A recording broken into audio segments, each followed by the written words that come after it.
Hello, good morning, and welcome to week number 2. I want to start off today by just really thanking everybody for your awesome work last week. Uh, we have a lot of really smart people in the class and a lot of really good ideas coming out. Everybody's kind of jumping into the forums, and everybody's kind of jumping into the annotations, and we're starting to develop a really nice culture within the class of open, respectful, though critical communication. This class is destined and bound to be a little bit controversial by its very nature, and that's okay. That's okay. As we move through the class, we will continue to develop a vocabulary for respectfully disagreeing if that's the case, right? We're not trying to bash anybody and we're not trying to attack anybody. We're just trying to explore the different ways that we have been taught, conditioned, even programmed to see the world around us. We often get into this idea of, oh, I'm right, you're wrong. That's simply not the case. Two people can be right and still disagree. It's amazing, right? Though our online culture and our social media culture and our really political culture would have us believe that that's not possible. I'm here to tell you it is. Right and wrong are illusions in most cases, okay? And so we're going to learn kind of where we learned about right and wrong and how that impacts our decision-making process, okay? And so you've already read a couple of really good articles that have focused on how these things or how these mindsets can be created with the Devore and the Rich. Okay, so just keep doing what you're doing and keep being awesome with that. I'll take a moment to apologize a little bit. I probably asked you to do a bit too much last week. I got a little over anxious and excited, I guess. Even though I have taught English 1C for years, and I've taught it many times, this is the first semester that I have taught English 1C as a fully online class. And so I'm still working to find the rhythm and the balance and really kind of find that sweet spot. Last week I kind of overworked you. This week I think I'm kind of underworking you. So there's a little balance, but I'll find that sweet spot here in a minute. Okay. I do want to kind of draw our attention to the home page. I made a couple changes, so I want to chat about those a little bit. So, of course, the announcements are still on the top. You can always check out the latest announcement if need be. Contact information is still up and present and current, right? So these are still my office hours, and I am still going to be available at any of these times. All you need to do is click this link right here, and it will drop you in to my office hours. You don't need to ask for the link. You don't need to do anything else. During these times, click that link and come talk to me. Come say hi. I like to get to know everybody as a human being on a personal level.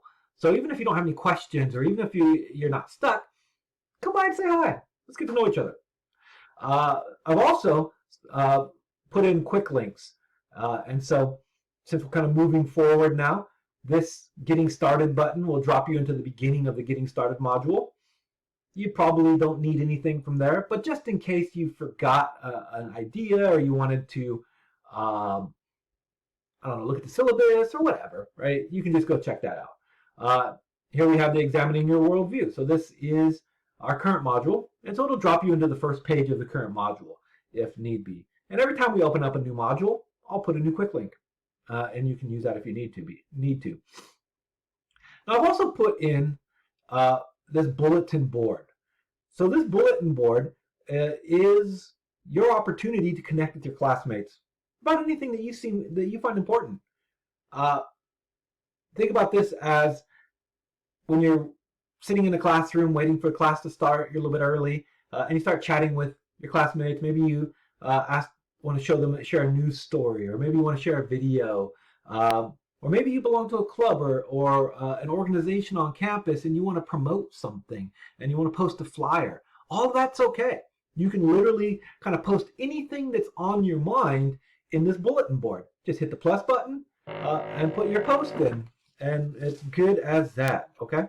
And that should get everything kind of handled in that regard so you can communicate with one another, okay? As far as the modules go,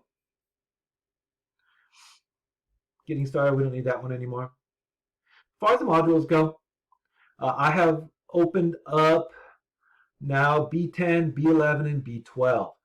We had a whole bunch of stuff last week and not so much stuff this week, so you can take your breath, catch a breather a little bit. But we're going to continue kind of focusing on how our worldviews were created. And we're going to turn our attention every so often to what I call the fallacy focus.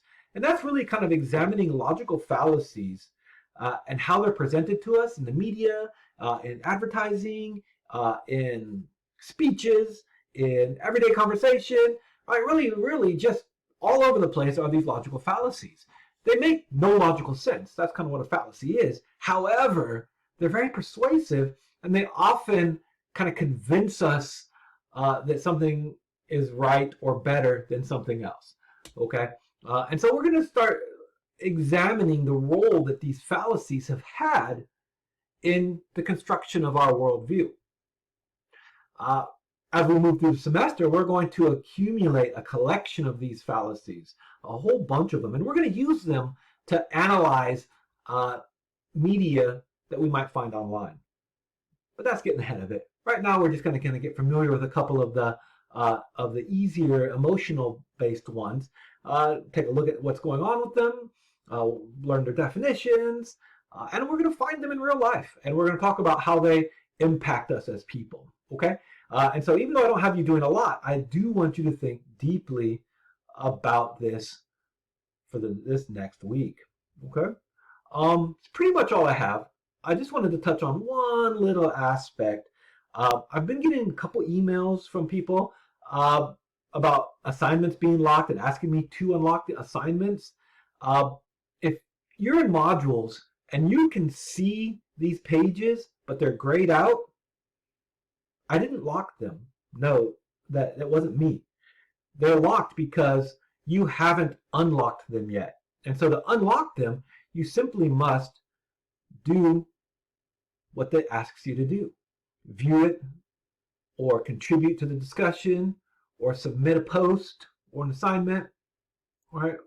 And then once you do that, you click the next button and it unlocks the next page and you can move through sequentially.